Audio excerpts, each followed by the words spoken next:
Follow me. आपण बघा जीवनामध्ये म्हणजे आपल्या जीवनामध्ये बघा अशा काही काही गोष्टी आपण म्हणजे अनुभवतो.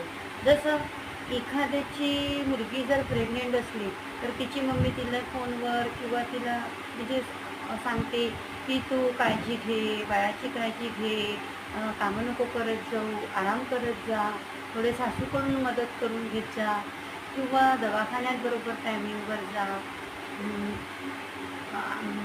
औषध घे, पाणी घे, म्हणजे सगळ्या गोष्टीची केअर करायला तिला सांगते. त्याच वेळेस म्हणजे त्याच घरी जर त्या ठिकाणी एखादी सून जर ती प्रेग्नंट असली, त्यावेळेस मात्र तिला तिची सासू म्हणते, "अगं, आमची सून ना 3 महिने झाले तरी 4 महिने तरी झाले तरी झाडझूड नाही करत, तर हे नाही करत. तिला आम्ही आराम नव्हतो करत. आमच्या राज्यामध्ये हे काम करत होतो किंवा ते काम करत होतो. तुम्हाला खूप बसले आराम पाहिजे." किंवा एखादं काही स्वीट फळ म्हणजे खात असलं, हे खाल्ल्यानेच काय असं होते काय, तसं होते काय, म्हणजे अशा काही काही टिप्स दिल्या जाते, की आम्ही 7 महिने आम्ही 9 महिनेपर्यंत बाळा 3 होईपर्यंत करत होतो.